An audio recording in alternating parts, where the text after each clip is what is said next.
태국에서 온 25살 먹은 청년이 25살이기 때문에 군대에 한국 청년들은 그 나이에 군대에 가야 되는데 군대에 가지 않았다 해서 그 태국 청년은 처벌 받습니까? 안 받습니까? 안 받습니다. 왜 그렇습니까?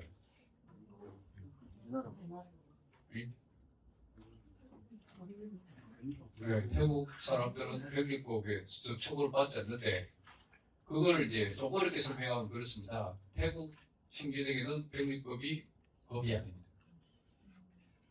이해됩니까?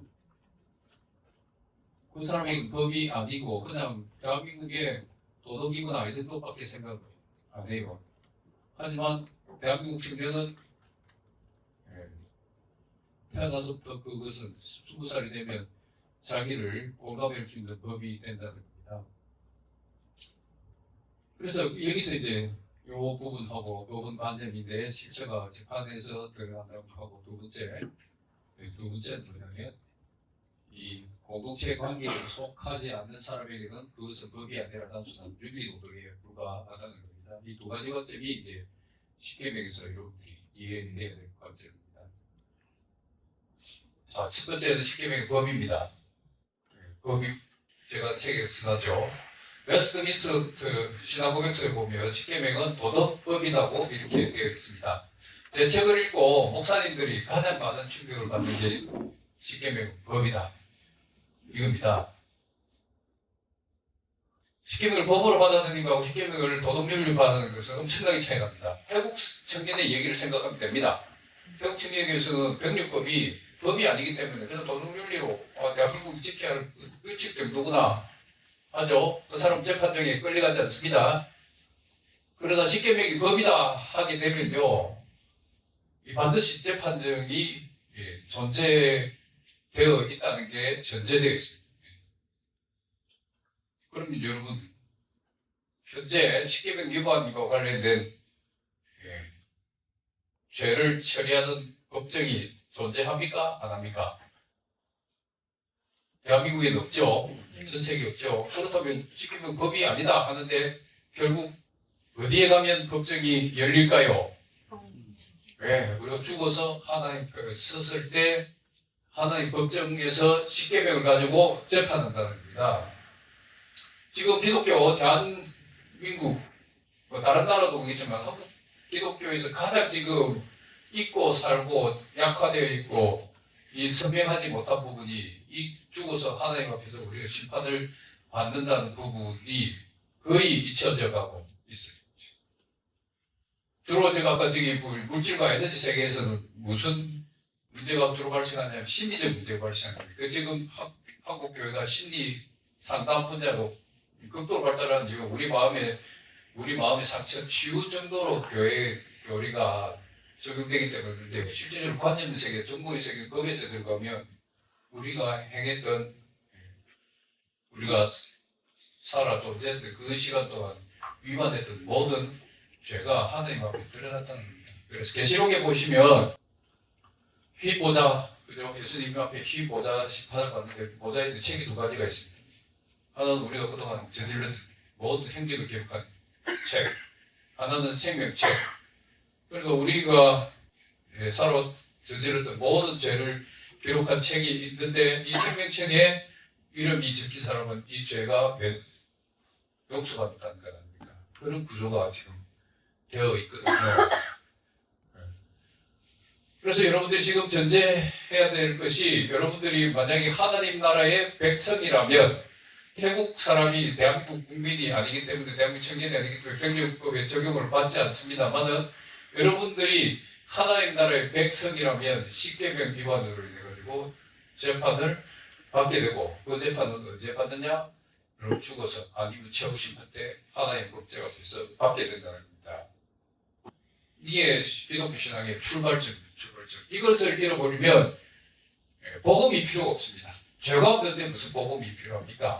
그래서 요즘같이 아까 말했듯이 심리적 교회, 상담적 교회로 넘어가 버리면 죄의 문제는 거론을 하지 않습니다. 그냥 우리 상처 치유를 하고 하나님부터 위로를 받고 거기서 끝나는 문제지 죄가 왜 드러나냐 이래가지고 이제 좌파 진영에서는 이 하나님의 명령의 법적 성격을 완화시키고 누그러뜨리고 없애버리려고 합니다만은 우리의 입장은 두 가지가 동시에 가야 된다는 게 전제가 되어야 됩니다.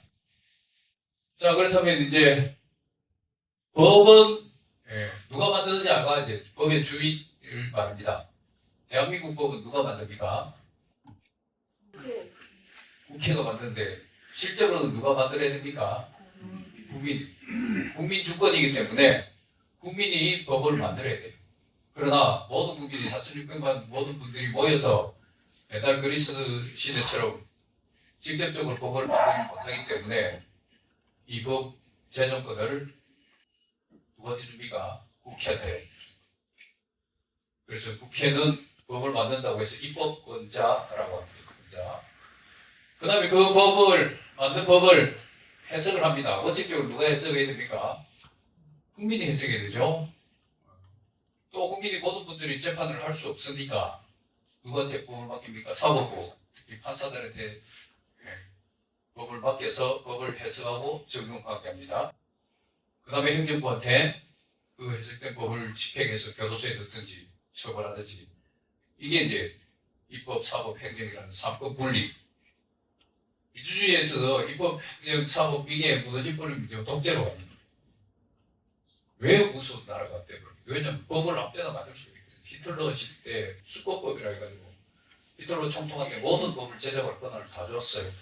그럼 자기가 입에 맞는 법을 만들어야 됩니다. 대한민국이 지금 위험한 이유가 거기에 있다고 보십시오. 자, 그런데 이제 이런 그 입법, 사법, 행정에 관해서 여러분 그 야고보 사도, 야고보서 있죠? 야고보 사도의 야고보서가 예수님의 12제자 중에 한 사람일까요? 아니면 예수님의 동생일까요? 동생입니다. 야고보서 보면요, 짧은 글이지만 율법에 관해서 매우 정치하게 이론을 정립해 두고 있습니다. 그래서 야고보 사도는 뭐라고 했냐면요, 야고보서 4장 12절에 보면은 입법자 및 재판관은 오직 한 분이라는 거예요. 이것은 뭘 말합니까? 근데 민주주의 체제에서는 독재라고 할 수 있습니다만 하나님 나라에서는 그렇지 않다는 겁니다. 하나님 나라는 왕권이고 왕은 법을 만들고 해석 적용하는 권한까지 가지고 있다는 겁니다. 그래서 하나님의 법의 주의다. 이해되셨습니까? 그러니까 십계명이 법이다 하면 이 십계명을 누가 만들으셨죠? 하나님 만들었습니다. 이걸 분명히 이해하셔야 됩니다. 모세가 만들었습니까? 아닙니다. 하나님께서 만들어주셨습니다. 자, 그렇다면 이제 나중에 설명도 할 건데, 예수님은 그러면 하나님입니까? 모세 같은 선지자입니까? 하나님이시죠. 그러면 예수님은 그 성경에 나타난 법, 특히 십계명을 해석하고 적용할 권한이 있습니까? 없습니까? 있죠. 이게 이제 언제 드러나냐면요, 산상수훈에 보면 예수님께서 십계명 중에 살인, 간음, 거짓맹세 이 부분에 관해서 재해석한 부분이 있어요. 그렇다면 어떻습니까? 예수님이 하나님으로서 십계명을 재해석해 주셨단 말입니다. 그렇다면 우리가 십계명을 해석할 때 누구의 기준을, 누가 해석한 것을 가장 먼저 판단해야 됩니까? 누구의 해석을 가장 먼저 받아들여야 됩니까? 예수님. 근데 제가요, 십계명 책 쓰면서 읽어본 여러 해석을 써보면 그것이 선명한 분이 하나도 안 있어요. 말로는 예수님이 삼위일체 하나님이라고 외치시면서, 그러면서 하나님께서 우리를 위해서 희생당하셨기 때문에 우리 죄가 속죄되었다. 아까 말한 물질적, 에너지적, 심리적 면에서 이런 부분에 대해서는 집중적으로 그 예수님의 왕, 그 다음에 신, 삼일체 되심을 사용하고 소비합니다만은 왕되심에 대해서, 그러니까 이 법을 만드시고 해석하시고 적용하시는 왕으로서의 예수님에 대해서는 많은 분들이 놓치고 계세요. 이해를 하셔야 됩니다. 이거 이해하지 못하면 예수님의 삼위일체성을 부인하는 거나 똑같습니다. 살인하지 말라 예를 들어볼게요. 예수님께서는 뭐라고 했습니까? 사람을 죽인 것이 살인된다. 그 다음 또 더 나아가서 뭐 했습니까? 미워하고 분노하고 나가라고 하면 살인죄가 된다고 하셨죠. 그럼 여러분도 어떻습니까? 우리 모든 사람들은 이미 살인죄가 대상이 되지 않습니까? 살인죄의 죄인들입니다. 여러분 그걸 받아들이시나요? 이 차이예요, 여러분. 그걸 받아들이셔야지만 예수님을 하나님으로 받아들이시는 거고요. 하나님으로 받아들이셔야지만 산상수훈에서 예수님께서 살인죄를 제해석한 부분을 받아들일 수가 있다는 겁니다. 그렇지 않고는 예수님을 여러분 삼위일체 하나님, 살아계신 하나님의 아들이라 할 수가 없어요. 그 말은 공허한 진술에 불과합니다. 지금 대한민국 교회가 자꾸 쇠락해가는 이유가 예수님의 희생 재물에 대해서만 주로 소비하지 예수님의 왕대심에 대해서는 부각을 안 하고 선명하게 부각하지 않으니까 죄의 문제도 부각되지 않고 우리가 태국 청년들처럼 하나님 나라 백성이 아닌 것처럼 살아가고 있다는 겁니다. 여기서 출발하지 않으면 기독교 신앙은 출발을 서지도 못합니다. 그래야지만이 나중에 뭐가 나옵니까? 복음의 선명함이 드러납니다. 살인죄를 우리 모두가 저질렀는데 매일매일 분노하면서 미워하면서 살인죄를 저지르고 있는데 그러면 어떻게 우리가 삽니까? 했을 때 그때 마지막으로 뭡니까? 하나님께서 예수님을 십자가에 희생시켜놓고 너희 모든 죄를 선제적으로 용서해 두셨다. 이 복음이 나오는 거거든요. 십계명의 이 법적 성격이 선명하게 드러나야지만이 복음이 선명하게 드러난다는 겁니다. 십계명의 법적 성격이 희미하면 복음 성격이 희미해지고 예수님의 왕대심이 희미해진다는 겁니다. 제가 열몇 권의 십계명 책을 읽으면서 가장 충격적으로 받아들였던 게 그거예요. 목사님들이고 신학자들 전문가들이시고 삼위일체 하나님이신 예수님을 구주로 믿는다고 하면서 십계명 해석에서는 그 부분이 약화되어 있고 둔화되어 있다는 겁니다. 여기서부터 여러분 출발하신 기독신앙에 여기서부터 출발하지 않으면 제대로 나아갈 수가 없습니다. 그래서 예수님 왕이고 제사장이고 선지자라고 하지 않습니까?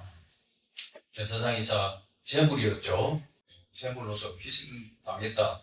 선지자는 뭡니까? 요한계시록에 나타난 예수님 재림에 관한 예언들 아닙니까? 이 부분은 교회에서 집중적으로 가르칩니다만은 예수님 왕되심에 대해서는 왕이신 나의 하나님 내가 주를 높이고 이 정도로 하고 끝납니다. 왕을 그러면 높이는 가장 좋은 방법이 뭡니까?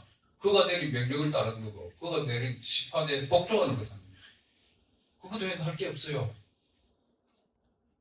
그렇지 않으면 예수님을 왕되시고 우리가 고백한데도 그거는 말장난에 불과하다고 보시면 됩니다. 조금 전에 말씀드렸듯이 십계명은 법입니다. 법이란 뭐냐? 이 로빈슨 크루소 얘기에서 제가 누누이 설명을 하고 있습니다. 법은요, 혼자 사람이 살면 존재가 혼자 있으면 필요가 없어요.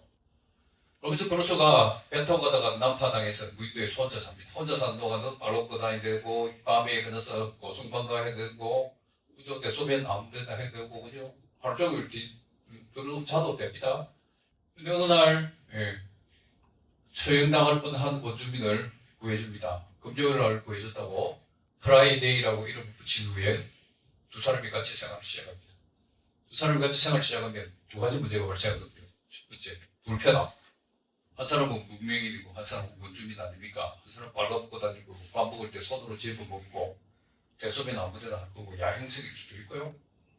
그 불편함을 서로 우리 정해가지고 이 불편함을 좀 최소화시키자 할 거고 불안함이 있습니다. 서로 싸우고 나서 저 사람이 나를 죽이지 않을까 불안함. 공동생활은 반드시 생깁니다. 불편하고 불안함. 이것을 잘 조율을 하기 위해서 규칙을 만듭니다. 그게 법이고요. 이해됩니까? 혼자 삶의 법이 필요 없습니다. 하나님께서 에덴 동산을 만드시고 인간을 만드신 이후에 선악과 명령을 내리셨거든요. 그전까지 하나님께서 법이 필요 없으셨어요. 인간과의 관계가 하나님과 인간의 관계가 성립되니 하나님께서 그 관계를 규율하기 위해서 규칙을 주셨단 말입니다. 그게 법입니다. 이게 넓은 의미에서 법이고 그 좁은 의미에서는 아까 말했듯이 재판규범성입니다. 재판이 안 되면 이거 법이 아닙니다. 그죠? 우리 사람을 죽여도 재판하지 않으면 그거는 아무런 법이 안 되지 않습니까? 살인죄 규정이. 이 재판에 들어가야지만이 강제적으로 이 사람을 구금시키고 사형시키고 무기징역해서 교도소에 수감시킬 수 있단 말입니다. 이 강제성과 재판기범성이 없으면 법이 되지 않습니다. 십계명이 왜 법이냐? 그럼 어디서 재판기범성이 드러났냐? 아까 말씀드렸죠. 심판에서, 최후 심판에서 드러납니다. 최후 심판이 여러분 그 신앙에서 선명하게 자리 잡고 있습니다. 그 율법주의가 결코 아닙니다. 성경에서 가르쳐 주시는 것은 반드시 심판이 있다는 것이죠. 그 다음에 이제 십계명에 보면요, 전부 다 하지 말라, 하지 말라, 하지 말라 이렇게 되어 있습니다. 근데 그 이면에 예수님께서 뭐라고 합니까? 율법과 선지자의 강령은 하나님을 사랑하고 이웃을 사랑하라 아닙니까? 그 표현되지 않는 사랑의 계명이 포함되어 있단 말입니다. 그래서 이제 십계명은 거기 보면 정의의 원칙이 들어가 있고, 그 다음에 십계명은 사랑의 원칙이 들어가 있다는 겁니다. 그래서 이거 법은 정의와 공의의 최소한이다. 한번 이 세 부분 한번 읽어볼까요? 10번 제가 설명해 볼게요. 읽어볼게요. 시작. 법은 정의와 공의의 최소한이다. 그 다음에 법은 정의는 정의를 실현한다. 세 번째. 정의와 사랑이 법을 완성한다. 이거 설명이 어려우시니까 도표를 보고 설명해 보겠습니다. 2015년도에 최저임금법에 따라서 1시간 최저 시급이 5,580원이었거든요. 지금은 2026년도에는 1,320원으로 2배 올랐습니다. 2배. 자, 어떤 학생이 학교 앞에 있는 편의점에 가서 일을 했습니다. 깜빡하고 얼마 받기로 약속하지 않고 일을 했어요. 10시간 일을 했다 칩시다. 10시간 일해서 이제 마치고 저녁에 가면서 사장님 그 아르바이트비 주세요 하니까 사장님이 요 8,590원을 계산해서 85,900원을 줬다 칩시다. 그럼 됩니까? 안 됩니까? 안 되죠. 왜 안 됩니까? 요 법이 지금 1,320원으로 줄어 있기 때문에 법 이하로는 내려가서는 안 되죠. 이해됩니까? 그래서 이 학생이 사장님 법대로 하십시오 하면 줘야 돼요. 10320원, 103,200원. 맞죠? 그래서 조금 전에 말했듯이 뭐냐면 법은 정의와 공의의 최소한입니다. 정의라는 것은 사람을 올바르게 대우하는 거라고 나중에 설명드릴 텐데 이 법은 사람을 올바르게 대우는 최소한입니다. 그래서 이 최저임금제에 따라서 이 사람은 103,200원 이하로는 받을 그렇게 대우받을 의무가 없어요. 사장님은 103,200원 이상으로 지급돼야 됩니다. 그래서 이 사람을 대우하는 방법에서 최저한이 바로 법이거든요. 법. 이해됩니까? 두 번째는 이제 사장님한테 이 학생이 나 아르바이트 굉장히 열심히 하고 일 잘하니까 매출도 오를 거니까 시간당 2만 원 주십시오. 이렇게 해서 좋다 줄게 이제 했어요. 그래서 10시간 일하고 이제 20만 원 달라고 하니까 이 사람이 10만 3,200만 줘요. 그럼 이 학생은 뭐라고 주장할 수 있습니까? 법대로가 아니라 약속한 대로 주십시오. 약속한 대로. 그렇죠? 약속한 대로. 이게 정의입니다. 약속했으면 약속한 대로 주고 약속 안 했으면 최저선의 법에 따라 주고요. 이게 시민사회가 돌아가는 원리예요. 그래서 법은 정의의 최소한이라고 하는 겁니다. 자, 그렇다면 여기서 여러분 상상 실험을 해보세요. 지금 시간당 13,320원이란 말입니다. 시간당 10만 원까지 올라갈 수 있겠습니까? 법이 10만 원 올라가면 10시간 일하면 100만 원 줘야 돼요. 그럼 그 편의점 못 닫겠죠? 그래서 법이 올라갈 수 있는 건 10만 원까지 못 올라갑니다. 그럼 5만 원 정도는 어떻습니까? 5만 원도 많죠. 하루 10시간 되면 50만 원 정도 편의점 망합니다. 이렇게 계산해보면 이 지금 시급이 올라갈 수 있는 한도가 어느 정도가 사회적으로 합의가 돼요. 제가 봤을 때 아무리 많이 올라가도 2만 원 이상은 올라가지 못해요. 2만 원 이상 올라갔다가 편의점 문 닫아야 돼요. 지금도 문 닫는다는데. 그래서 법이 올라갈 수 있는 최대치는 정의인데 그 우리가 생각을 해보면 정의롭게 약속할 수 있는 그 한도가 2만 원 이상을 넘어갈 수 없지 않느냐. 그래서 법의 최대한은 정의입니다. 정의. 이해됩니까? 정의의 최소한은 법이고. 그래서 우리가 대화할 수 있는 게 법과 정의 사이에서 왔다 갔다 한다 말입니다. 이 학생이 열심히 몇 달간 일을 하고 열심히 잘했어요. 사장님 문에도 잘 들었습니다. 얘가 갑자기 학비가 필요해요.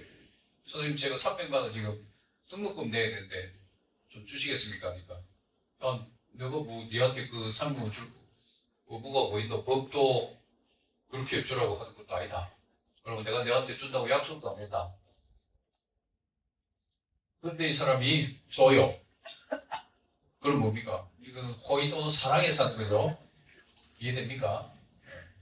법이 정한 바도 아니고 약속한 바도 아닌데 그것을 넘어서 주는 게 호의 또는 사랑입니다. 그래서 법과 정의와 사랑의 관계가 이렇게 이제 공존하게 됩니다. 여러분 그러면 우리는 기독교인은 어디의 수준, 최소한은 어디의 수준으로 살아야 됩니까? 법의 수준으로 살아야 됩니다. 법까지 위반하면 안 됩니다. 아르바이트 열심히 시켜놓고 억지 부리면서 네 일 못했다고 하면서 2,000원씩 깎고 그래서 안 된다는 거죠. 조금 못해도 줄 수 있는 시간당 1,320원 줘야 되고 2만 원 주기로 약속을 했으면 아무리 걔가 뭐 일 못하더라도 약속을 줘야 되고요. 그 다음 넣으면서 그 아이가 진짜 학비가 없어서 학업을 중단할 사태가 된다면 우리 사비를 틀어서라도 사랑을 베푸고 호의를 베풀어라는 거 아닙니까? 그리고 그게 이제 제가 제일 먼저 쓴 책 법과 정의와 그죠? 선, 정의, 법 선이 사랑, 호의, 돈이라고 할 수 있거든요. 그게 선, 정의, 법입니다. 그러면 법과 정의와 사랑, 법과 정의와 선 이해됐습니까? 예.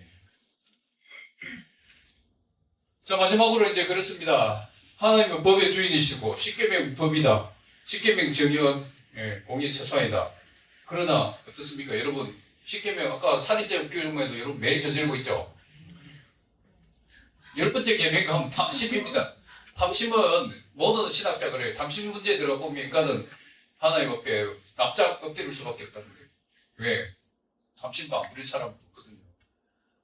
탐심은 우상숭배라고까지 해놨지 않습니까?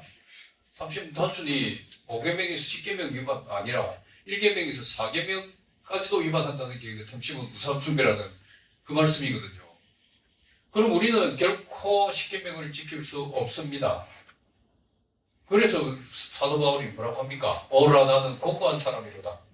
이 사망의 몸에서 누가 나를 건져내려 하지 않습니까? 이 절규가 필요한 거죠. 우리로서는. 그 절규 속에서 누구를 찾아갑니까? 예수님의 제사장 제물을 찾아가서 복음이 우리에게 놓여 있구나. 안심하고 신앙생활을 할 수 있다는 겁니다. 그러니까 여러분 더 이상 안 나가도 돼요. 오늘 강의 중에 십계명은 법이고 근데 그 법은 지킬 수 없다. 예수님의 해석에 따른다면 지킬 수 없다. 그 다음에 하나님은 그럼에도 불구하고 우리가 용서를 구하기도 전에 선제적으로 복음을 준비해 주신다. 이게 기독교 복음의 핵심입니다. 이 십계명 법이다. 지킬 수 없다. 빼고 예수님을 우리의 죄를 위해서 십자가에 달리게 하시고 죄를 용서하셨다. 이렇게 돼버리면 그 선언이 우리에게 얼마나 큰 의미를 다가올지 여러분 이해 안 될 거 아닙니까? 왜 내가 무슨 죄가 저질렀어? 이렇게 되죠. 보통 사람들이 세상 사람들이 주장하는 게 그거 아닙니까? 너 죄가 없다. 무슨 복음이 필요하냐는데 그 복음이 필요하기 위해서 그 전제가 법이고 지킬 수 없다는 이 전제가 분명히 우리 속에서 선명하게 인식이 돼야 되는데 그 인식이 안 되면 복음 나아갈 수도 없어요. 하나님께서 우리의 죄를 잡아갈 수도 없어요. 십계명에 여러분 읽기 시작하시면서 가장 중점적으로 바라봐야 될 부분이 이겁니다. 구체적인 내용은 사실 몰라도 돼요. 단 한 가지만 아시면 됩니다. 십계명 지킬 수 없다. 그죠? 그런데 십계명 많은 해설서들이 보면 이걸 강조하지 않고 살인죄가 되니 안 되니 뭐 되니 저 되니 이렇게 해가지고 뭐 간음죄는 이쪽 가야 된다 뭐 저쪽 가야 된다 그렇게 안 합니다. 십계명을 여러분 문서정보에 넣어보면 원고지로 2장밖에 안 돼요. 간단해요. 그렇다고 이해 못할 바도 아닙니다. 예수님께서 해석해 준 바만 잘 연구해 두면 이해 못할 바도 전혀 없습니다. 그런데 거기에서 우리가 얻어야 될 게 뭡니까? 지킬 수 없다는 법이기 때문에 하나님 옆에 가서 반드시 심판이 있다는 거예요. 그럼에도 불구하고 복음이 준비되어 있다는 거예요. 이것을 이해하시면 된다는 겁니다. 그러면 이제 여러분 하나님 법에 관해서 성경이 크게 법학자로서 5가지로 분류했습니다. 가장 먼저가 나온 선악과 명령이고요. 로마서 2장에 나오는 마음의 새긴 율법. 이 사도 바울이 매우 위대한 법학자입니다. 제가 사도 바울을 연구하면 할수록 탁월한 법학자입니다. 저 마음의 새긴 율법은 반대말은 뭔지 아세요? 돌판의 새긴 율법이라고 하는데 십계명을 말합니다. 이 대응되어 있습니다. 돌판의 새긴 율법은 하나님과 이스라엘 백성 사이에 맺은 거거든요. 아까 이 태국 사람들은 우리 백율법 적용 안 되듯이 십계명은 하나님과 그리스도 사이에 맺은 법입니다. 그런데 그렇다면 그 외 사람들은 어떻게 규율하냐는 게 마음의 새긴 율법입니다. 이게 두 자로 하면 양심입니다. 양심의 법이 작동하고 있다는 겁니다. 그래서 로마서 2장 13절 14절 보면 마음의 새긴 율법이 나중에 너희 심판의 근거가 된다 이렇게 해두고 있는 거죠. 노아 언약의 명령도 있고 최종적으로는 그리스도의 법이다. 갈라디아서 6장 1절 보면 우리가 서로 짐을 지라 그리스도의 법을 성취하라. 그럼 그리스도의 법이 뭐냐? 십계명이 아닙니다. 그것보다 훨씬 넘죠. 그래서 그리스도의 법은 뭡니까? 단순한 법이 아니고 정의의 법도 아니고 뭡니까? 사랑의 법이에요. 사랑의 법. 그래서 법과 정의와 사랑이 필요하다는 겁니다. 그럼 죄는 뭐냐? 결국 법을 위반하는 거 아닙니까? 그죠?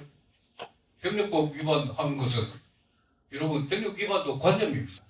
내가 군대 안 가면 그게 병력법 위반으로 선언되는 뿐입니다. 그죠? 우리 행동 속에서 다 실체 속에서 이것을 뽑아내가지고 너는 병력법 위반했네 하고 관념화하는 겁니다. 그래놓고 처벌하는 겁니다. 그럼 죄는 뭐냐? 결국 하나의 법의 위반. 그래서 가장 중요한 계명이 뭡니까? 십계명 아닙니까? 십계명이 폐지됐습니까? 아니죠. 내가 율법을 폐지하는 것이 아니라 완성시키러 왔다고 하지 않습니까? 근데 그 완성이 어떻습니까? 더욱더 엄격하게 해버리셔야 예수님께서. 살인죄 부분, 간음죄는 뭡니까?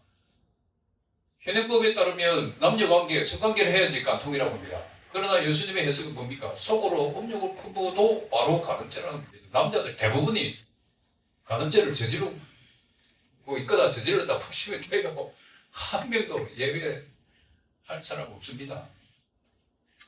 미국 대법관께서 포르노가 뭔지 안 물어보니까 뭐라는지 아세요? 보험이 난다. 그럽니다. 상식적으로 보면 다 안다는 겁니다. 상식적으로 남성들 조심해야 될. 그런 어쨌든 예수님의 그 해석에 따르면 우리 모두가 죄인입니다.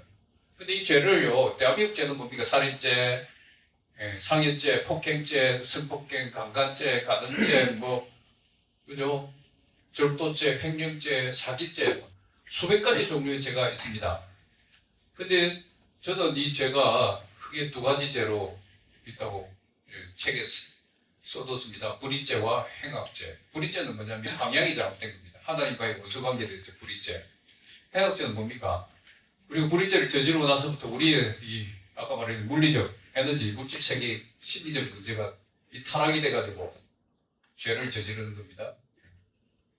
그래서 우리 죄는 항상 같이 갑니다. 불의죄와 행악죄가 있는데 이 부분은 굉장히 중요합니다. 지금 설명하기는 어려우니까 책을 좀 꼼꼼히 읽어보시고 이해하고 넘어가시면 좋겠습니다. 그래서 읽어보시면요, 이제 불의죄, 행악죄를 이렇게 표로 만들어봤습니다. 아담의 범죄가 뭡니까? 하나님을 배반한 불의죄가 있고요. 그 다음에 탐심을 냈던 우리 속에서 타락한 성품에서 나온 행악죄가 있었거든요. 이 불의죄를 해결하는 것이 마지막 예수님 하나님께서 어렵다 하시고, 그죠?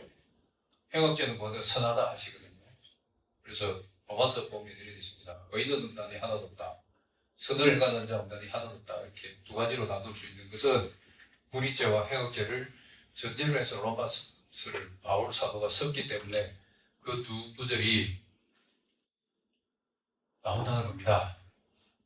책을 이 부분은 철학적이고 신학적이어서 설명은 안 하는데 어쨌든 행악죄와 불이죄가 있다는 것을, 이 불이죄 문제를 해결하는 것 치기라 하고 행악죄 문제를 해결하는 것을 영화라고 하죠. 영화. 지금 현재 우리가 성화의 단계에 있습니다. 영화의 단계가 하면 선한 존재가 되고 이 행악죄 문제가 해결됩니다. 자, 이제 본격적으로 십계명을 가면 십계명 두 개의 돌판이죠, 그죠? 예. 돌판에 새긴 율법을 하고, 그죠? 마음에 새긴 율법과 대조되는 거다 해서 보시면 됩니다. 요 1계명에서 4계명까지가 하나님과의 관계. 4계명은 사실상 인간과의 관계도 있습니다. 왜냐하면 내 이웃, 내 문 안에 유하는 객이나 짐승이나 가축도 일을 시키지 말라는 거거든요. 단순히 하나님과 관계가 있는 것이 아니라 인간과의 관계도 있습니다. 그래서 4계명은 절반은 하나님, 절반은 인간과의 관계도 있습니다. 그래서 10계명까지가 이렇게 이제 두 돌판으로 나눌 수 있는데요. 아까 말씀드렸듯이 보시면 하지 마라 했는데 해라는 것은 두 가지입니다. 안식일을 기억하여 거룩하게 지키라. 그 다음에 뭡니까? 내 부모를 공경하라. 왜 이렇게 이거는 금지 명령이 아니라 이행 명령으로 했느냐는 여러분 책을 읽어보시면 되고요. 이걸 다시 두 가지로 그 숨은 뜻을 살펴본다면 첫 번째는 올바르게 대화라는 거예요.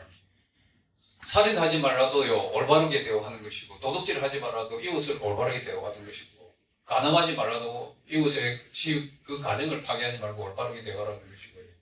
거짓 맹세하지 말라는 것은 소송에 있어서 네가 올바르게 대화해서 이길 사람 이기게 하고 질 사람 지게 하라는 거예요. 한국 사회에는요 위정이 너무 난무합니다. 무고가 난무하는 사회입니다. 일본보다 몇십 배의 고발 사건이 많습니다. 그만큼 거짓말이 많고, 일본 사람들은 법정에서 절대로 거짓말 안 합니다. 우리 한국 사람들은 정말 거짓말을 많이 해요. 그 거짓말 하나가 이 사람 생명을 좌우할 수 있지 않습니까? 저 살인죄 같으면 살인을 했는데 내가 봤다, 실제로 본 것이 아닌데, 그럼 무슨 사형 선고까지 당할 수 있고, 사형되고 나서는 그거 회복할 수도 없지 않습니까?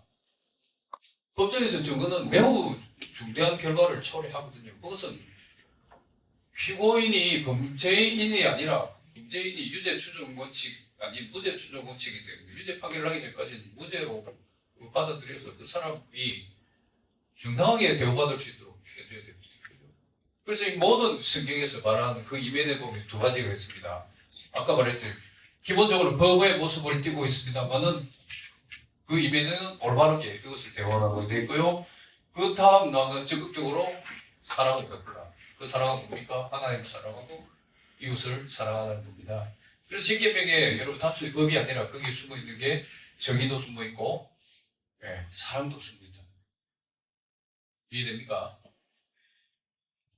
이해 안 되시나요? 네. 그런데요, 이게 예수님께서 산상수훈, 특히 마태복음 5장 수훈에서 고스란히 나타나 있어요. 자, 마태복음 5장에 보면 이렇게 되어 있습니다. 예수께서 무리를 보시고 산에 올라가 앉으시니 입을 열어 이르시되, 그래 하셨죠. 성경 가지고 있습니까? 성경 스마트폰 같은 데 한번 펴보세요. 이 구절을 너무나 많이 놓치고 있어요. 이 중요한 구절을. 마태복음 5장 1절 한번 찾으셔서 한번 읽어보실래요? 시작. 예수께서 무리를 보시고 산에 올라가 앉으시니 제자들이 나아앉으라. 이를 열어 가르쳐 이르시되. 이르시되. 자, 보십시오. 어떤 분은 예수님을 모세 정도의 선지자라고 주장하는 책이 꽤 있더라고요. 그런데요, 자, 십계명을 받으러 갈 때 모세가 산에 올라갔습니까? 안 올라갔습니까? 8번 올라갑니다. 8번. 호렙산을 8번 들락달락해요. 모세가 올라가서 자기가 십계명을 이렇게 할까요? 했습니까? 아니면 하나님이 이 돌판에 새겨주셨습니까? 네, 모세는 받은 사람에 불과합니다. 그죠? 이 마태복음 5장에는 어떻습니까? 예수님께서 산으로 오르시죠? 이 호렙산에 오른 거 똑같은 모티브라고 보시면 됩니다. 그래서 이것을 보고 모세가 다 하는데 그 다음 단계를 봐야 됩니다. 예수님께서 그냥 앉아서 하나님의 말씀을 받았습니까? 입을 열어 가르쳐 이르시되 했습니까? 그게요 삼위일체 하나님을 드러내는 거란 말입니다. 이 이 중요한 그 마태복음 5장 1장의 그 선언이 얼마나 중요한지 여러분 아셔야 됩니다. 십계명을 주신 분이 하나님입니다. 예수님께서 모세처럼 산에 올라가셨지만 실질적으로 하나님처럼 이 말씀을 선포해 주셨기 때문에 여기서 예수님의 삼위일체성이 드러나는 거예요. 법과 관련해서 가장 중요한 이 실체적인 모습이 여기에 있다는 겁니다. 이걸 놓치시면 예수님의 왕되심에 대해서 우리가 잘 이해하기가 어려워요. 십계명, 그 다음에 산상수훈에 대해서 이해하기가 어렵습니다. 그 다음 산상수훈, 그 다음 보면요, 이렇게 나옵니다. 예수께서 이제, 마음이 청결한 자는 복이 있나니, 저희가 하나님 나라를 복 보시며, 이렇게 팔복으로 말해주지 않습니까? 그건 뭐냐면, 우리 기독교의 선풍이거든요. 선풍이고. 그 다음에 뭐가 나오냐면, 너희는 세상의 빛이요, 소금이다 했지 않습니까? 이건 기독교의 정체성이란 말입니다. 그리고 너희들 성품이 어떻게 해야 된다고 하라. 그 다음에 너희는 어떤 정체성으로 살아가 있는데 해놓고 그 다음에 뭡니까? 십계명을 해석해 주십니다. 이거 6가지 대립명제라는데 왜 대립명제라면 너희가 들었으나 나는 너희에게 이르노니 너희가 들었으나 나는 너희에게 이르노니 들었으나 너희에게 이르노니 이게 보면요 누구든지 살인하면 심판을 받게 되리라 하였다는 살인하면 심판을 받는다. 이렇게밖에 안 들었지? 나는 빨리 했습니다. 사람을 죽인 것뿐만 아니라 분노하고 형제들을 나가라 하고 그것도 살인죄에 해당한다는 게 나도 이렇게 이런다 이겁니다. 그러니까 바리새인과 서기관들이 가르쳐준 법 해석을 내가 하나님으로서 제론대로 해석해 줄게 한 게 요구 규정입니다. 여러분. 두 번째도 똑같습니다. 간음하지 말라. 그래, 뭐, 육체적으로 관계를 안 맺으면 관음이 아니다. 그렇게 들었지? 아니다. 속으로 음욕을 품은 그것만으로도 간음이 된다. 그죠? 그 다음에 이혼정서 부분은 십계명하고 관계없어서 넘어갑니다. 옛사람에게 말하면 헛맹체 하지 마라. 이 구약에 헛맹체라 헛자라는 단어가 안 들어가 있어요. 그죠? 그 다음에 뭐 맹세한 걸 지키라 이런 단어 없어요. 이거는 바리새인들이 이렇게 해석해가지고 은근슬쩍 이 계명을 잘못 해석해뒀다. 그렇기 때문에 너희가 이렇게 들었지? 나는 이렇게 말한다가 예수님의 해석입니다. 왜냐하면 이게 살인죄가 6계명 아닙니까? 그죠? 간음죄가 7계명 아닙니까? 그죠? 여기 맹세가 9계명 아닙니까? 이 율법에 대해서 실질적으로 우리의 필요한 계명들을 재해석해 주셨단 말입니다. 마태복음 5장에서. 됐습니까? 근데 6가지 대립명제 중에 5번째, 6번째가 특이합니다. 저기 보십시오. 한번 읽어보실래요? 시작. 또 눈은 눈으로, 이는 이로 갚으라 하는 것을 너희가 하시라. 쉽게 보면 눈은 눈, 이는 이 하지 않습니까? 이거는 십계명일까요? 아니면 십계명에 들어있는 숨은 뜻이 있겠습니다. 눈은 눈, 이는 이 어디에서 나옵니까? 주로 어느 단계에서, 법의 단계에서 나옵니까? 정의의 단계에서 나옵니까? 정의입니다, 정의. 여러분, 그 촉법 소주들 하면, 여러분, 눈은 눈, 이는 이 해라고 안 합니까? 눈은 눈, 이는 어디에서 나오냐면 정의의 문제에서 나옵니다, 정의의 문제에서. 그래서 예수님께서 정의의 문제를 가르치고 있어요. 눈은 눈, 이런 일을 하라서나 하지 마라. 오리 가자면 심리 가고, 속옷 달라면 걷어주고, 왼편 뺨입니까? 오른쪽 뺨입니까? 왼편 뺨 때리면 오른쪽 대주고. 이게 뭐냐면요. 보복하지 말라는 것도 있지만, 그죠? 이 정의를, 이 호혜적 정의라고 하는데, 내가 받은 만큼 돌려준 정의를 호혜적 정의라고 하잖아요. 상호적 정의라는데. 이런 호혜적 정의를 넘어서, 호혜적 넘으면서, 저쪽에 원하면 더 주라. 저쪽에 분노의 차가 네 뺨을 더 때리고 싶으면 더 대주라. 예? 로마 병사가 오리까지 집을 지게 가지 하면 신디까지 따라가 주라. 이게 새로운 정의를 가르쳐 주시는 거거든요. 마태복음 5장에서 말하는 이 부분은 율법을 재해석한 부분입니다. 법 부분입니다. 법. 그죠? 요거는 정의에 관해서 새롭게 해석한 겁니다. 이건 정의입니다. 그 다음에 뭡니까? 이웃을 사랑하고 원수를 미워하라고 들었지? 그게 아니다. 성경의 정신은 그게 아니고 내 원수를 사랑하라. 새로운 사랑의 계명을 설명해 주는 거란 말입니다. 그러니까 뭡니까? 마태복음 5장이 법과 정의와 사랑을 예수님께서 새롭게 해석해 주시는 거예요. 선정이법에서 선은 최우선 하나님이시거든요. 선. 우리는 선이 아닙니다. 선 자체가 아니고 선을 받아서 선한 존재입니다. 그래서 이 성품이 우리의 선을 말하는 겁니다. 그래서 제가 지난번 로마서에서 여러분 설명했습니다. 성품선이라는 거죠. 하나님과 관계 회복을 구속선이라고. 이게 어쨌든 하나님의 제자가 되고 예수님의 제자 되고 팔복의 성품을 갖추는 것을 말합니다. 그다음 십계명에 보면요, 마태복음 5장 21절 31절 보면 십계명을 재해석해 준 부분이 있습니다. 이게 십계명 법이니까 법을 준수하라는 거죠. 법의 문제죠. 그 다음에 이제 뭡니까? 정의와 공의의 실천, 동해보복이랍니다. 눈은 눈, 이는 이 정의의 원칙, 정의의 대원칙. 이런 보복적 정의를 넘어서 연대적 정의, 은혜적 정의를 실천하라고 예수님께서 정의를 가르쳐 주셨습니다.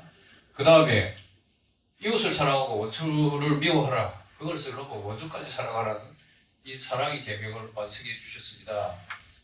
그래서 마태복음 5장이 있지 않습니까? 제가 봤을 때는 이 그리스도인들이 세상에 나가서 어떻게 살아가야 할지를 가장 중요하게 취급해야 될 말씀이라는 겁니다. 예수님께서 이렇게 단편적으로 이렇게 설명하신 것 같지만 여기에는 하나님이 계시고 우리의 성품이 있고 법이 있고 지켜야 할 법이 있고 최소한으로 지켜야 할 법이 있고 그 더 나아가서 정의를 실천해야 되고 정의는 아까 뭡니까? 약속한 대로 아닙니까? 그것을 넘어서 필요할 경우 사랑까지 베풀라는 게 이 마태복음 5장에 다 들어가 있었어요. 제가 맨 처음 서칭이 선정이법이라고 했죠. 거기서 출발해가지고 제가 이번 책 쓰면서 마태복음 5장을 읽고 얼마나 제가 충격을 받았는지 모릅니다.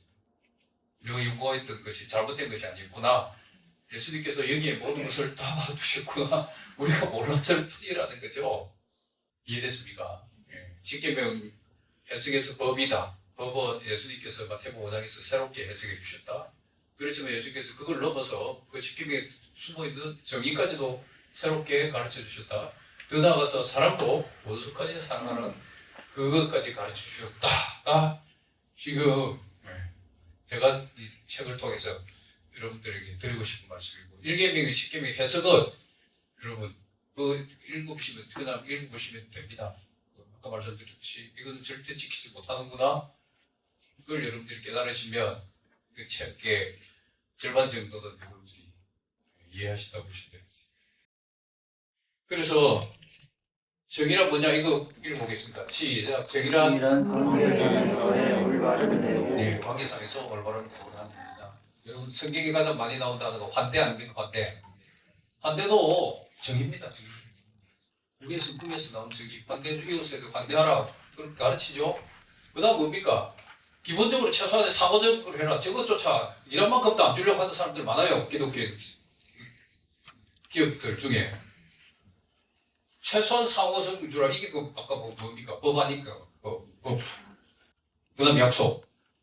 상대방이 좀 모자라면 좀 우리가 양보해서 네가 더 가져가라. 아니면 저 사람이 진짜 이거 아니면 죽을 것 같고 가족이 학교도 못 다닐 것 같으면 우리가 좀 더 은혜 주고 베풀라. 우리가 손에 입었다. 엄격하게 처벌해 주십시오도 중요하지만 그 사람의 사정이 봐서 우리가 조금 선처를 받았다 할 수도 있고요. 아예 그 사정을 들어보고 수방해 주라 할 수도 있고 그것도 개별적인 상황에 따른 원칙을 정할 수 없지만 이런 시정적 정의에도 사후성이 있고 연대성이 있고 은혜성이 있고 배분적 정의에도 사후성이 있고 은혜성이 있고 연대성이 있다는 걸 여러분 아셔야 된다는 겁니다. 그래서 아리스토텔레스는요, 요 분배적 정의와 재분배적 정의 이걸 배분적 정의라고 이 향유적 정의와 시정 정의를 시정 정의라 이건 제 책에 있으니까 읽으시면 되고 요겁니다. 그래서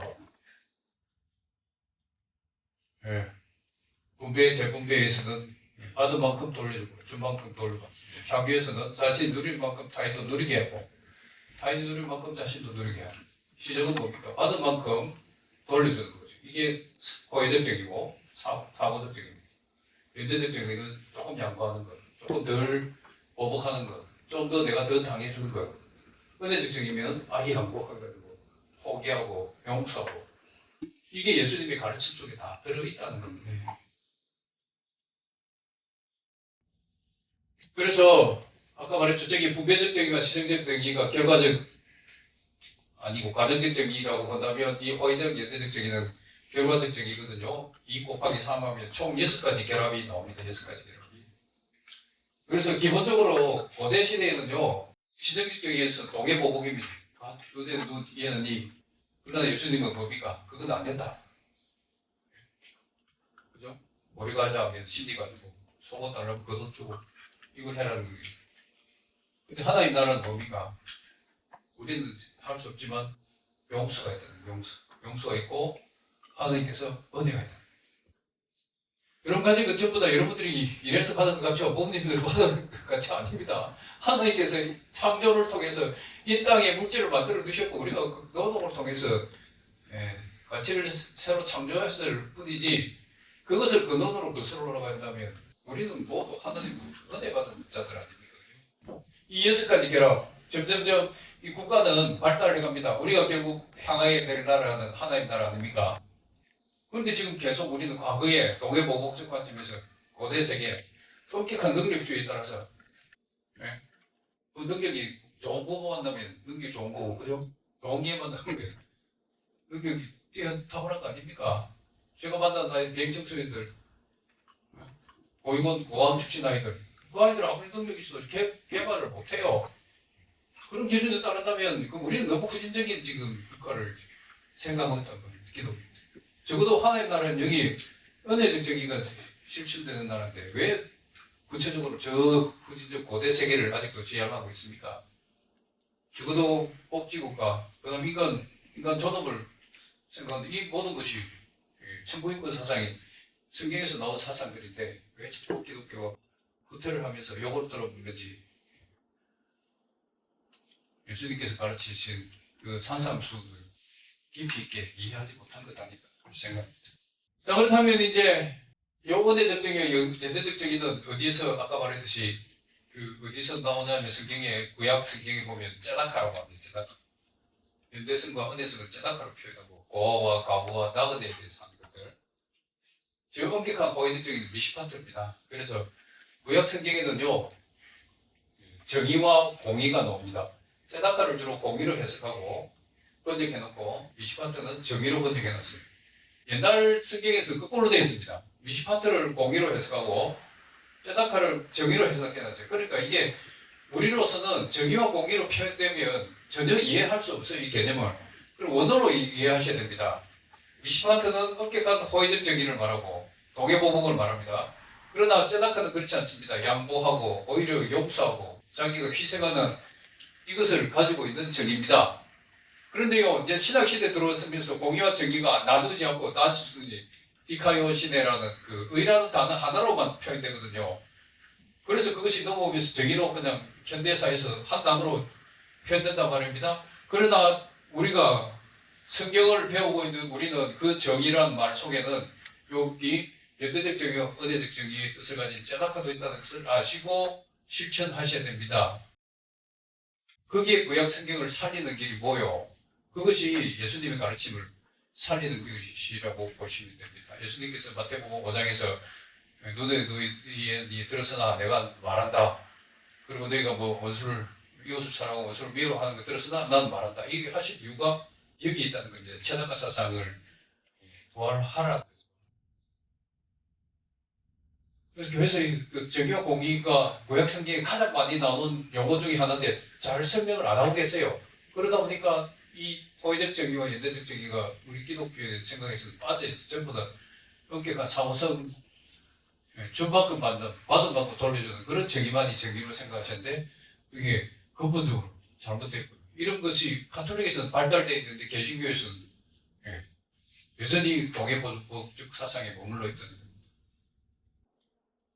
근데 그걸 버리라는 건 아닙니다.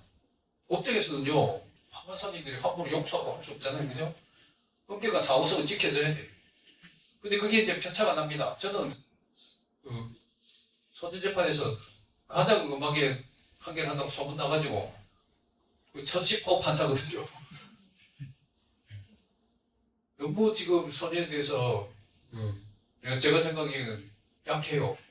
법이 바뀌어질 필요도 있는데 그렇다고 해서 그거에 대해서 무장적 또 약하게 또 강하게 할 수는 없는 거고 그 사상 속에서 여러분들이 이해하시고 있어야 됩니다. 자, 그렇다면 이제 마지막 아까 여섯 번째죠. 여섯 번째. 여기 여섯 번째 이제 사랑의 문제 아닙니까? 그럼 여러분 희생하는 것도 공의가 희생이라면 사랑하고 무슨 관계가 있습니까? 사랑하고 공의는 같은 개념입니까? 이게 나오거든요. 그죠? 사랑하고 공의하고 다릅니다. 사랑의 개념 제가 개념 정리한 건데 굉장히 중요하다 생각하고 이 사랑의 개념 정리하기 위해서 한 20권 가까이 되는 사랑이라는 책을 읽었어요. 같이 읽어보겠습니다. 시작. 어떤 것과의 관계 맺음을 통해 긍정적인 감정을 일으키고 누리고 흘려보내는 윤마, 인 또는 실천. 네. 에로스는 주로 감정적인 요소가 많습니다. 그죠? 그렇다면 아가페에는 감정적인 요소가 없을까요? 성경의 그 시작 성경은 어느 나라 말로 써져 있습니까? 그리스죠, 그리스. 헬라 아닙니까? 헬라의 말에 러브란 단어가 있을까요, 없을까요? 예? 없어요, 그죠? 그럼 성경에 나오는 사랑은 전부 다 한 단어로 표현되어 있잖아요, 사랑. 왜?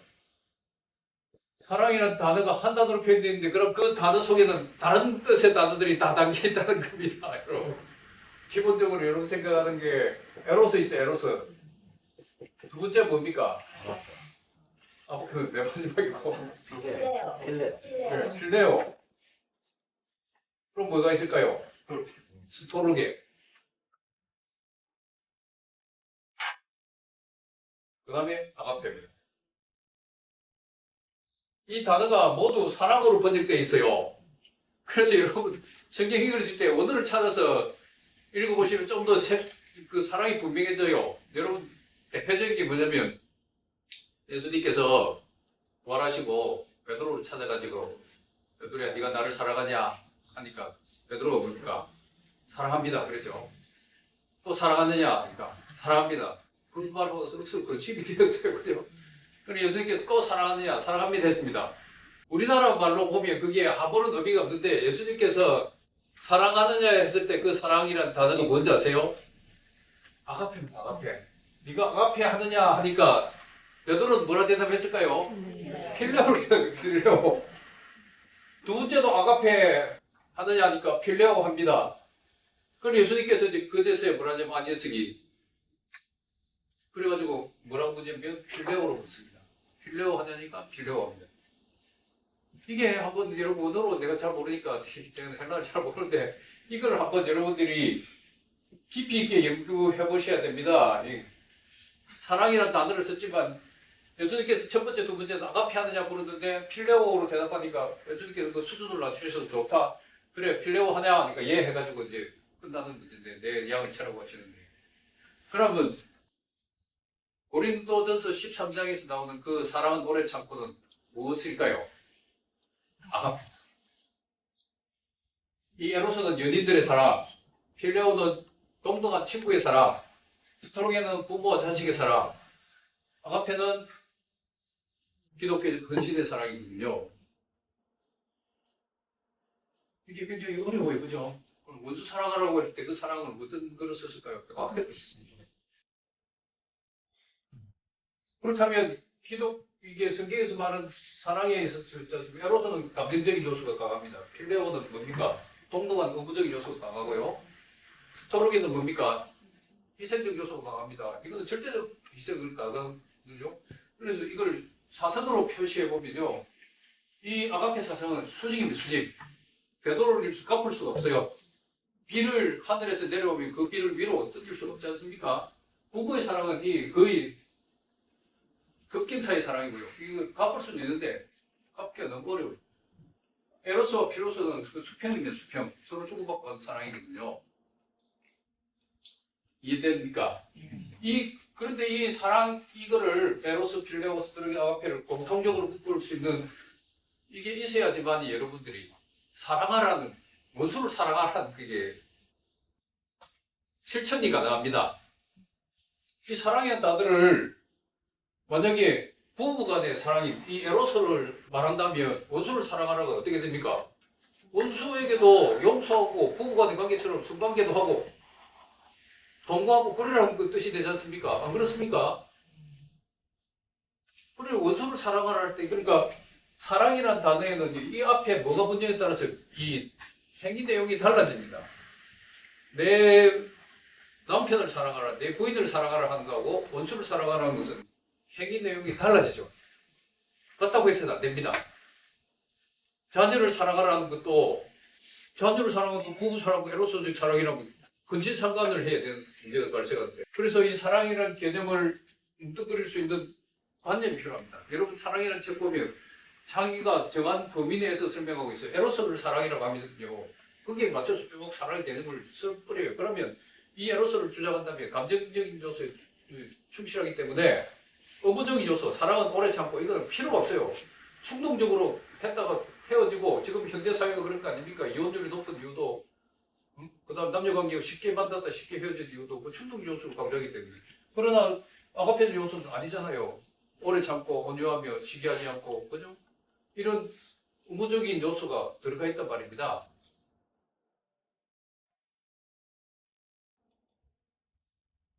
이걸 전제로 본다면요. 사랑에는 첫 번째 관계적 요소가 있고요.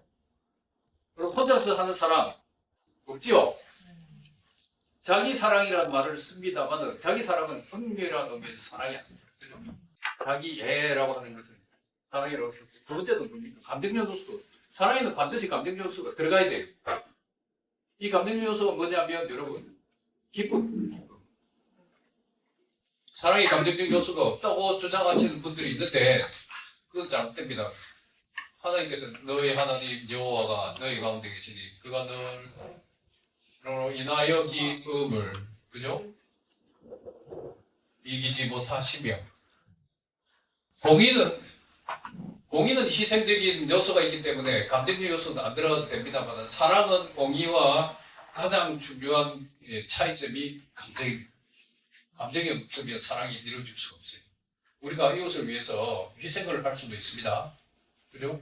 그러나 그거는 공의의 차원에서 우리가 제다카를 실천하는 것일 수 있습니다만은 진정한 사랑은요, 그렇게 희생해놓고 자기 기쁨이 있든지 해.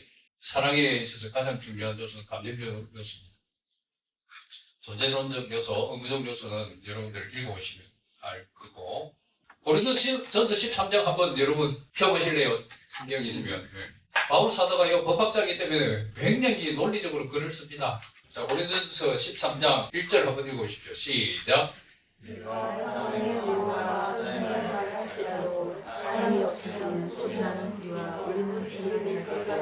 그럼 그거 뭡니까? 여기 보시면 빈말의 사랑, 빈말의 사랑.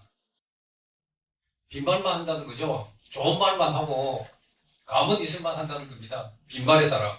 그런 사랑을 하지 말라는 겁니다. 두 번째는 2절을 읽어보실래요? 시작.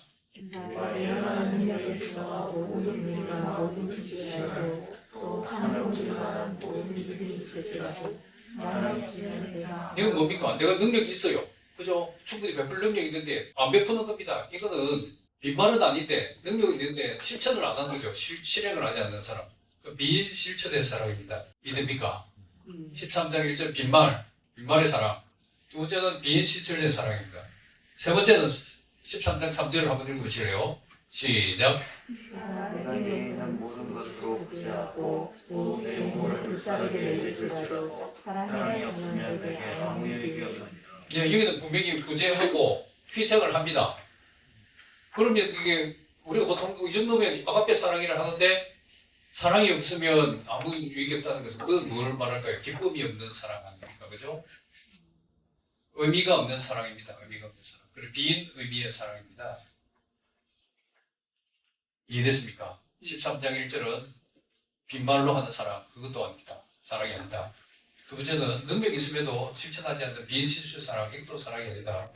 세 번째, 네가 구제하고 희생한다 하더라도 거기에 의미가 담겨 있지 않으면 그것도 사랑이 아니라는 거죠. 그렇다면 이 세 번째 정도 되면 공의를 실천한 거네요. 제다카를 실천한 거네요. 그죠? 연대적 정의, 은혜적 정의를 실천했다고 할 수 있지만 거기에 뭔가 빠져 있다는 겁니다. 생명이 없고 기쁨이 없는 그런 사랑은 사랑이 아니다. 그 다음에 13장 4절에서 8절까지 한번 읽어보실래요? 시작. 사랑으로 끊고 사랑하며 자랑하지 않으며 교만하지 않으며 뇌를 사지 않으며 자기를 하지 않으며 성내지 않으며 아까운 생각하지 않으며 우리를 가지 않으며 지와 함께 싸우고 모든 것을 참으며 모든 것을 즐기며 모든 것을 아며 모든 것을 생기며 예. 이거는 뭐냐면요. 사랑을 하더라도 자제들한테 여러분 이 용돈을 주고 뭔가를 학비를 주고 옷을 사주고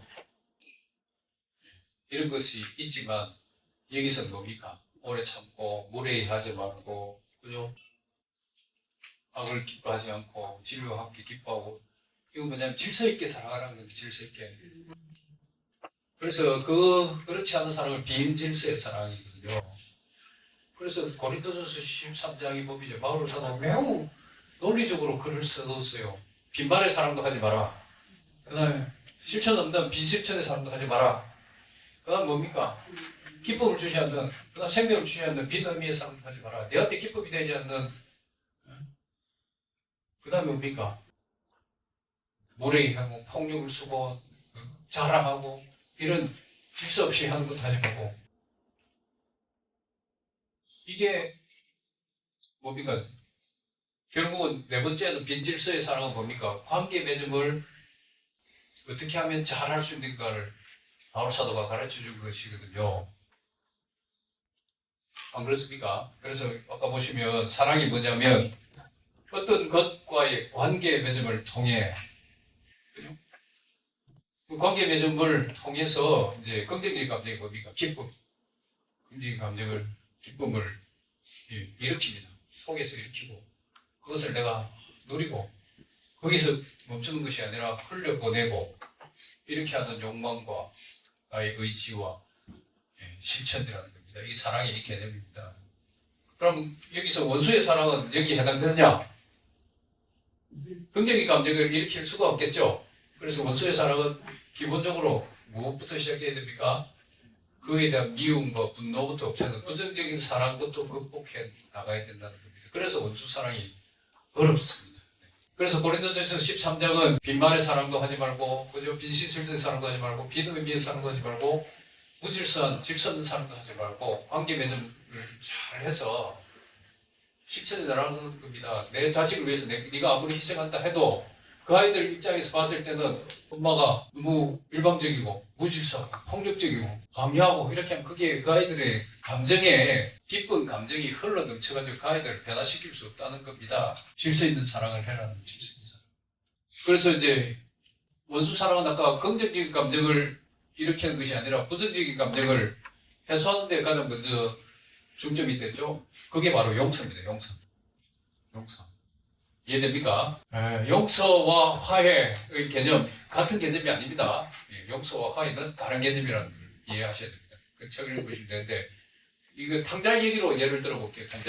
탕자가 아버지하고 살다가 이제 자기가 재산을 차지하고 나가서 독립적으로 살고 싶어서 나갑니다. 나갔을 때 이 탕자는 아버지에게 큰 죄를 저질렀죠. 살아있는 사람을 죽은 사람 취급했습니까? 그래서 유산을 받아갔다 하니까 유산은 죽은 뒤에 받는 거예요. 삼촌 이 유산인데 이미 받았다는 것은 그 아버지를 죽은 사람 취급하겠다는 불효막심한 죄입니다. 근데 그 아버지는 그 탕자에 대해서 용서합니까 안 합니까? 합니다. 용서합니다. 그죠? 그러나 탕자가 돌아오기 전까지는 아버지와 탕자가 화해합니까 안 합니까? 화해는요 일방적인 문제가 아닙니다. 용서는 일방성을 가지고 있습니다. 그 탕자 얘기를 보시면 용서와 화해는 구분되는 개념. 화해는 상방이 마음에 일치가 되고 연합을 이루는 겁니다. 그게 불의죄를 해결하는 거거든요. 불의죄 해각죄라고 하는 게 여기 있습니다. 그래서 용서, 원수 사랑의 출발점은 용서입니다. 화해까지는 예수님께서 용서하라 하셨지. 화해까지 이르는 것은 사랑하라는 것에 있거든요. 원수를 사랑하라. 자, 거기 가면 우리가 이제 십계명을 지킬 수 없다는 것을 깨닫게 됩니다. 산상수훈을 지킬 수 없다는 것을 깨닫게 됩니다. 그때 우리가 복음으로 가야 됩니다. 억지로 지키고자 하는 것이 아니라 우리가 지킬 수 없는 죄인이라는 것을 깨닫는 데 이르러야 된다는, 그렇다고 노력을 전혀 하지 말라는 것은 아니고요. 그 다음에 이제 그 주제 중에 어떤 분이 우리 교회 성도님이 기독교인은 고소하면 안 됩니까? 그렇게 하셔서 원칙적으로는 해도 된다. 이번 한번 읽어보실래요? 시작. 종류와 관련된 예수의 가르침들 속에서 부정적인 죄를 대하고 은혜적 죄나 앞에서 질타라는 가르침을 발견하기는 어렵다. 네, 우리 사회상에서 하나님 나라에서 용서가 원칙입니다만 우리는 지금 기독교인과 비기독인이 함께 살아가는 세상에서 그게 원칙이 될 수가 없어요. 기본적으로 사고적인 원칙이 되기 때문에 고소를 해서는 안 된다는 원칙은 세울 수가 없고 6번 한번 읽어보실래요? 시작. 문제의 피해자가 문제의 진상 파악이나 문제자의 반성 욕구에 대해 연구하는 경우에 위반했다고 말하기 네, 용서도 받지 않는데 우리가 미리 그 고소도 하지 못하게 하는 그거는 잘못된 거 아닙니까? 그 사람을 왜 네가 거기에 이르게 됐는지 진상을 알고 싶어. 그죠? 그런 다음에 내가 용서하고 말고 해야지. 아무 진상도 모르고 일방적으로 당했는데 고소하지 말라는 것은 뭔가 안 맞죠, 그죠? 7번 읽어보십시오. 시작. 제목은 가능성이 매우 높은 경우 문제자의 문제성을 허락하여 공동체의 통합을 유지하고 공동체의 소속 구성원들의 안전을 보호하기 위해 고소나 보완은 필요하다. 사이코 범죄자가 있습니다. 연쇄살인범이 있습니다. 나를 해치려고 해가지고 미수에 그쳐가 난 살아났어요. 그래서 고소도 안 했다 칩시다. 그럼 그 사이코 범죄자가 또 다른 피해자를 찾아가서 죽였다. 그럼 나한테 책임이 없다고 할 수 있습니까? 그 나를 해치고자 하는 그 사람에 대해서 이 사람을 실체되는지 모르지만 그 사람 범죄를 막지 않음으로 인해서 새로운 피해자가 발생한 데 대해서는 내가 이 사람을 실체한 것이 안 될 수가 있습니다. 그래서 고소나 고발을 원칙적으로 해도 되는데 개별적으로 그 사람의 판단에 맡겨야 되지. 우리 청년들이 그걸 자꾸 물어봐요. 한 사람이 피해를 당했는데 원수 사랑하라는데 고소 고발하면 안 됩니까? 이렇게 물어봤는데 그래서 예수님께서 이제 새 계명을 주십니다. 새 계명. 예수님께서 황금줄 아시죠? 황금줄이 뭡니까? 네, 내가 대접받고자 하는 대로 남을.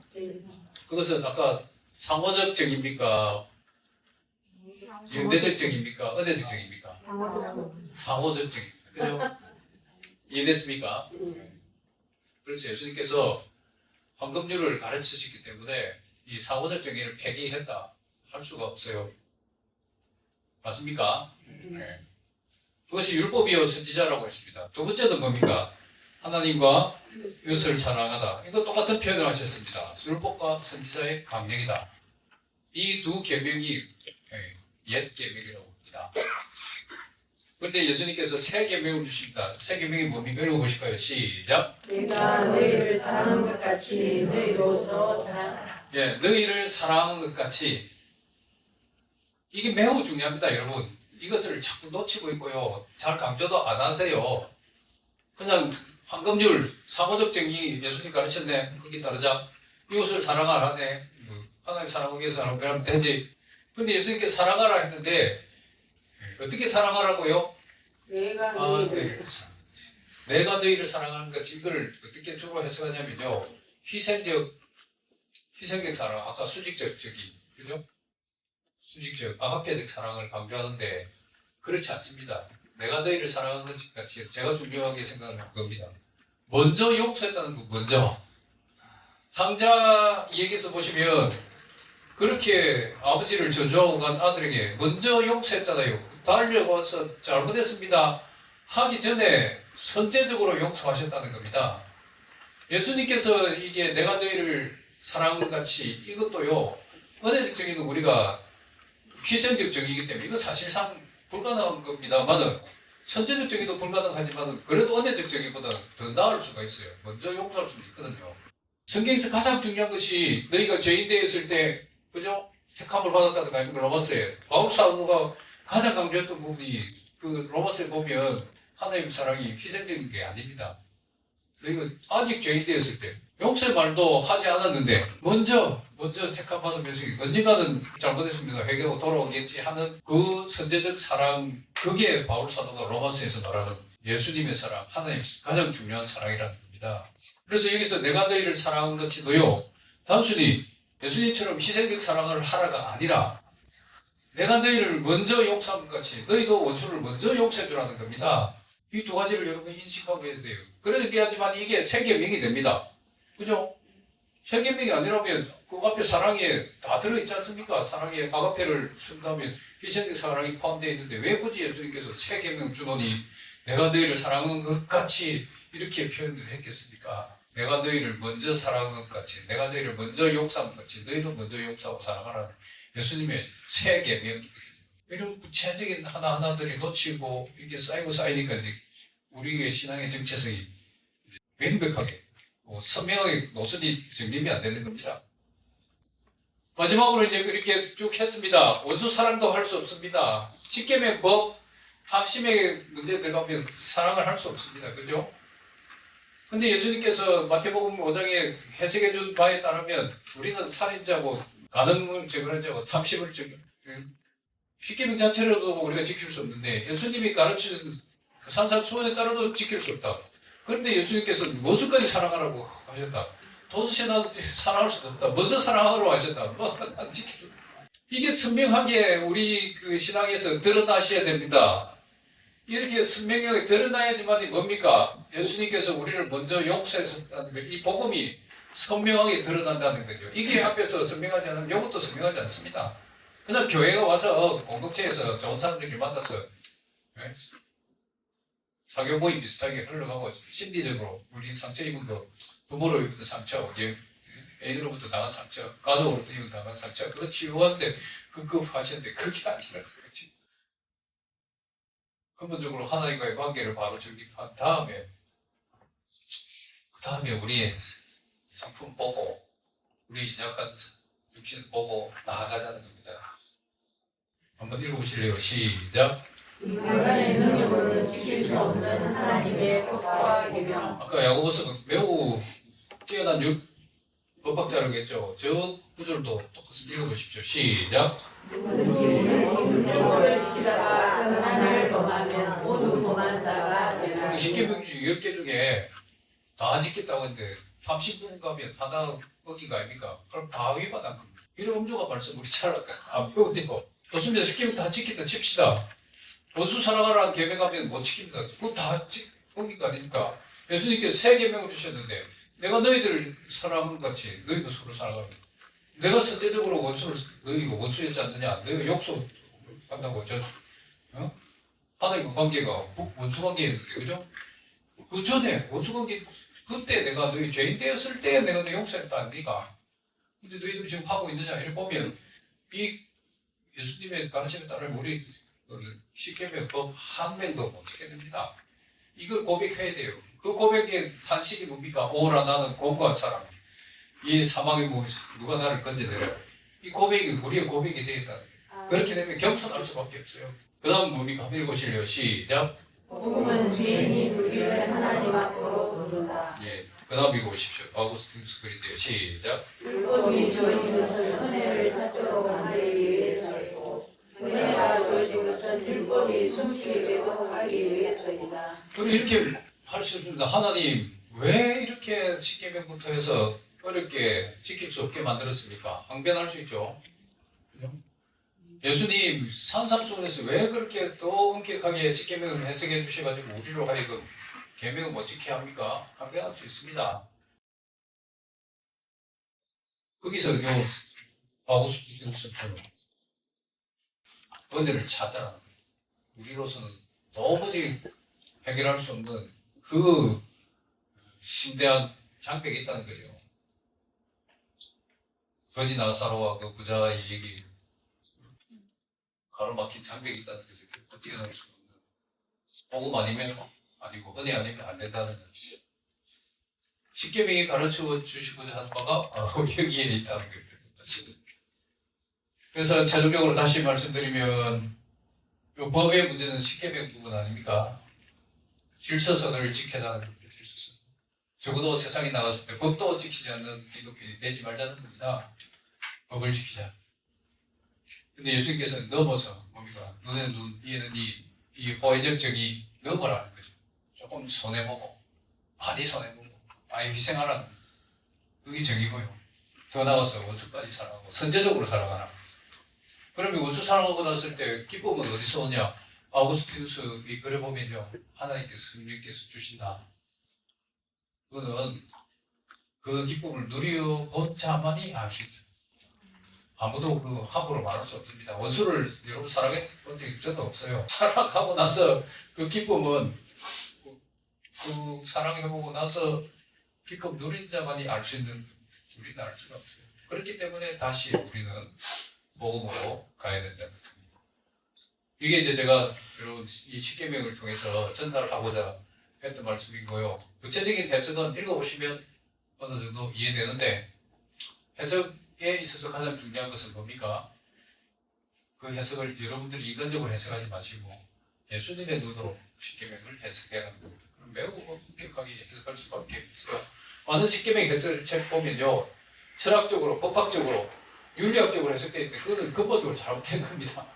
예수님의 기준으로, 예수의 눈으로 해석해야지만 우리가 지킬 수 없다는 것을 선명하게 인식할 수 있다는 것.